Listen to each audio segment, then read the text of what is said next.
Are you ready for a music revolution? Are you ready for change and evolution? Then let me see you wave your hands like you just don't care. All right, out here at First Energy Stadium in Reading, Pennsylvania. I got Darin Mastroianni with me. Darin, back with New Hampshire. Let me get some comments from you about that. Yeah, you know, it's good to be back. Obviously, would much rather be in Vegas right now. That's no knock on being in New Hampshire, the team. It's just... Is that a shot on the absolutely horrible weather we're experiencing here in Pennsylvania today? You know, it's been nice a year so far than we had out there, so I can't really complain too much. But, you know, it's just baseball. It is what it is. And, you know, I'm here playing. I'm happy to be here. Okay. Was there any level of disappointment, or, I mean, are you more on the understanding side because there's so many outfielders at AAA right now? Yeah, I mean, it's baseball, you know. I mean, I understand the situation. We have 3 big league outfielders up there right now that need time. And, you know, I'd much rather be here playing with this team than not, you know, playing much up there. And it's a lot better for me here. And, you know, obviously have a good rapport with the hitting coach and the managing staff here and all the players. And, you know, I'm just happy to be playing either way. You have to spend, we'll say, some quality time with the big club in spring training. What were some of the highlights of spring training and just being around that type of atmosphere?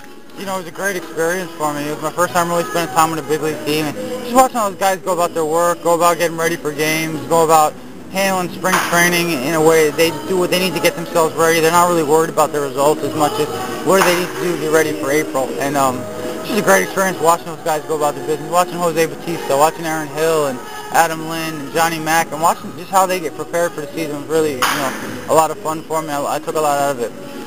So, you know, you get a little bit of an education from those guys and just get to witness how the big league guys operate. What's the best thing you can take out of just working closely with individuals like that? It's incredible watching, you know, just their work ethic and how they go about their business, how they prepare themselves mentally to get ready for each game. And, you know, obviously it's different spring training than it is in the season, but just watching how they approach spring training I think was the biggest thing for me, because I always took spring training way too seriously. Not that I didn't work, just I was more worried on my results in the field rather than doing what was necessary to get ready for the season, and that's what I learned the most from them. Now we're, you know, a month into the 2011 season, and unfortunately taking a step backwards. Not that that's, you know, defining at all. What are your goals going forward right now? A lot of people always say it's to get to the next level. You know, when you take a step backwards just because of, you know, things that were forced upon the team or upon you, does that change your outlook? And just talk about your goals for this year. My goal is still to play in the big leagues by the end of the year and help Toronto win games. You know, it's hard to say, but I don't really look at it as a step back for me, in all honesty, just because, you know, I'm here playing, and this isn't a bad league by any means. You know, the competition here is no worse than it is up there. And it's by no means, I don't look at it as a step back. My goal is still to get the chance to go to the big leagues by the end of the year. You know, and continue to get my work done and get, you know, try and prepare to try and help Toronto win at, you know, at whatever point they feel that I'm ready and I can help them win. You're here in Reading to face this AA Philly squad. What do you know about these guys and just your experience facing these guys? What can you tell me about these AA Phillies?